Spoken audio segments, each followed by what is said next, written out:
Yan mga kabayan, dito sa Ayala Greenfield Golf Course, dito sa gilid yung may kulay puti na yan mga kabayan, pababa.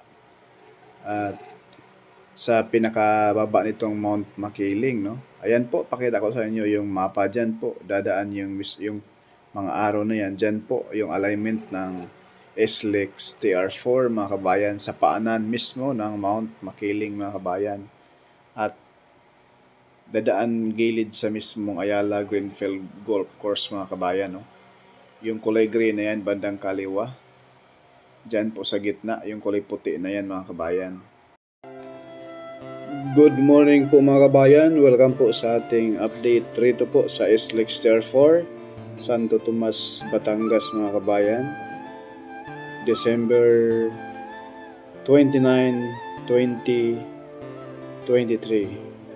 Ayan po mga kabayan, last month tayo ay nag-update rito.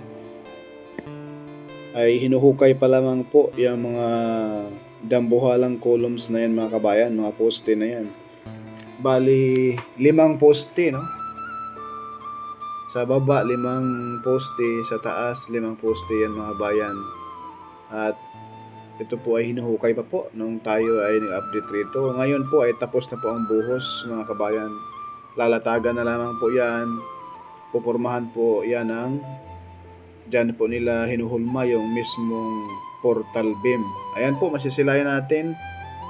Bali, 6 pala yan mga kabayan na poste na nilalagay nila dyan mga kabayan. Sa bandang taas, yung may tabo na trapal, kulay blue, ay 6 na poste po yan mga kabayan. Dahil yung baba dyan mga kabayan ay isang creek, no? At tatagos po yun. Bundok po yan dati mga bayan, no? Ngayon po ay giba na. Dahil yan po yung alignment sa SLEX TR4. At ang lugar naman dito mga kabayan, kapag ito ay matapos na, talagang mapapawaw kayo sa napakagandang view. Pasensya na po kayo mga kabayan na medyo madilim po yung ating kuha ngayon sa drone shot natin. Papunta doon sa SLEX TR3. Dahil po sa maaga pa po tayo, no? Dahil ang plano natin ngayon pagkatapos dito sa area ay pupunta tayo ng lampas ng Chaong sa Riyaya. Puntahan natin yung alignment ng SLEX TR4 doon mga kabayan kung ano na ang latest update. At ngayon po, sana po ay walang ulan at tuloy-tuloy po yung ating pagpunta doon mga kabayan. Ayan na po yung SLEX TR3. Tayo po ay umalis ng Santa Rosa, Laguna ay alas 5 ng madaling araw. So sa ngayon, 6:30 na ng 6:30 na ngayon ng umaga mga kabayan. Kaya ito po ay madilim-dilim pa po yung ating drone shot. Kaya pasensya na po kayo. Ayan na po yung mismong SLEX TR3 mga kabayan kaharap sa ating drone. Yung bandang kanan na kalsada mga kabayan, yan na po ay kapag ikaw ay galing ng Lucena, paluwas ng Maynila. Ayan po, dito po mga kabayan, dito dadaan. Tatawid yung galing Maynila, papasok dito sa SLEX TR4. Ayan, masisilayan natin yung pinakataas na portal beam dyan sa taas. Dinugtungan pa nila mga kabayan. Tinaasan pa po, no? Ayan po, may dagdag sa taas po mga kabayan, dinagdagan nila para siguradong hindi sasabit sa mga malalaking truck dyan, mga container van. Ayan po, yan po ay napakataas na po yan mga kabayan. Hindi po yan sasabit sa mga malalaking truck dyan. Magkakaroon dyan mga kabayan ng parang circle, no?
Please like, share, and subscribe po tayo mga kabayan. Malaking tulong na po yan ni Porca Studio.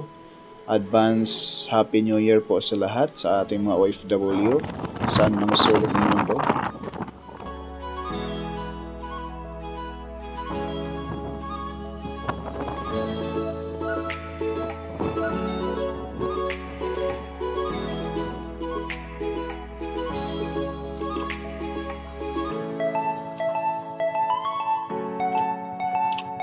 Tinangay na ng ulan ang buhangin na tinambak. Paano kasi hindi pa nilatagan ng konkretong simento? Yan po mga bayan, ito na po yung mismong SLEX TR4 portion ng Santo Tomas, Batangas. Napakalapad na po mga kabayan itong tambak rito.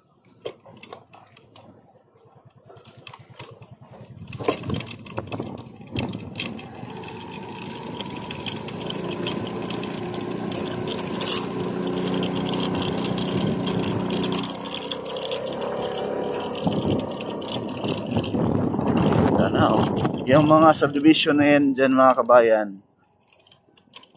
swerte yan dahil malapit lang po sila rito sa mismong expressway. Po. Sobrang lapad na mga kabayan. Ano?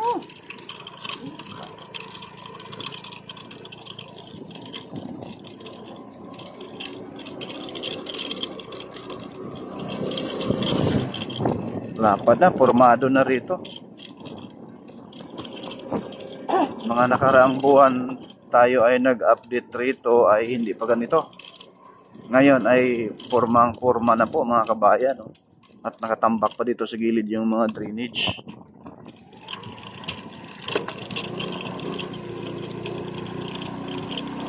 Kawawa yung subdivision doon sa baba. Bagsak doon sa kanila yung tubig yan.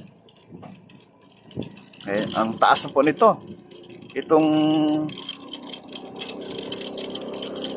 expressway ay sobrang taas na. Hindi naabutin kahit anong bagyo. Kahit anong ulan.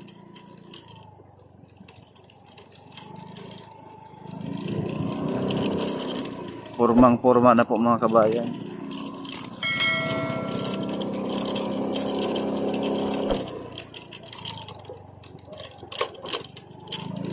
Dito sa bababa, dyan banda ay hindi pa nila na tambakan.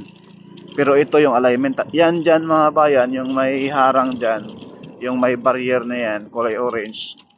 Tatambakan pa yan. Dahil mayroong ano dyan drainage. Mayroong ginawa silang ano dyan, malaking drainage mga kabayan dito. Ayan o. Yan. Tinambakan na pala, ayan o. Yung ano, itong simento na to solid mga kabayan. Yan sa baba. Yan po ay dambuhalang ano yan, drainage.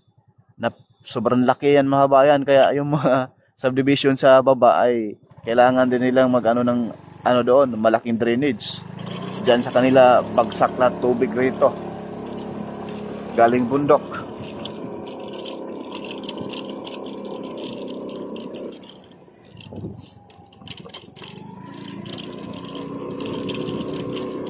Ngayon mga kabayan, wala pa tayong nakikita ng may nagtrabaho dahil sobrang aga pa, no? 6:30 pa ng umaga rito sa mismong Santo Tomas, Batangas. Ayan, medyo putik dahil umulan mga kabayan. Kaya yung motor natin kawawa nito. Lakas. Lakas ng hangin.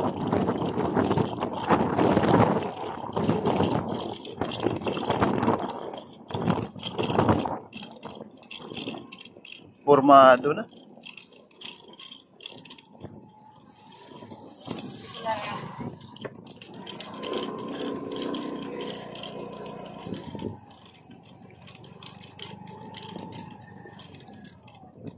na po mga kabayan.